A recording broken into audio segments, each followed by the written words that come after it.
రాజ్యసభ సభ్యుడు అనిల్ కుమార్ యాదవ్ హైడ్రా డెవలప్మెంట్ కోసం 25 లక్షల విరాళం ప్రకటించారు. ఎంపీ నిధుల నుంచి 25 లక్షల రూపాయలు కేటాయిస్తున్నట్లు చెప్పారు.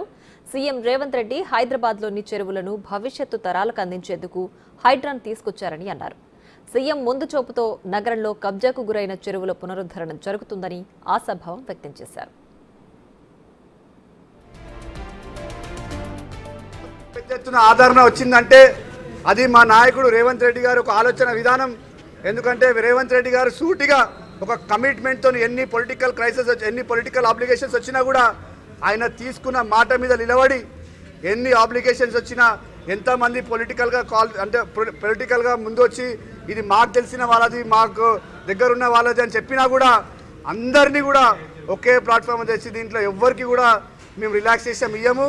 ఎవరైతే ఇల్లీగల్గా కన్స్ట్రక్షన్ చేసిరో వాళ్ళందరినీ ఎట్టి పరిస్థితుల్లో హైడ్రా యాక్షన్ తీసుకుంటున్న విషయాన్ని ముఖ్యమంత్రి గారు సూటిగా చెప్పడం జరిగింది.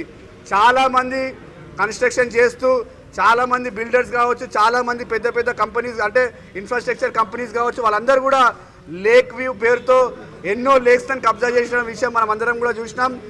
మనమందరం కూడా ఈ యొక్క హైడ్రా చేస్తున్న కార్యక్రమం నిజంగా కూడా అప్రిషియేషన్ చేయాలి. ఎందుకంటే ఇంత హడల్స్ ఉన్నా కూడా చాలా సూటిగా ముఖ్యమంత్రి గారు ఆదేశాల మీదుగా వాళ్ళంతా కూడా పనిచేస్తున్నారు.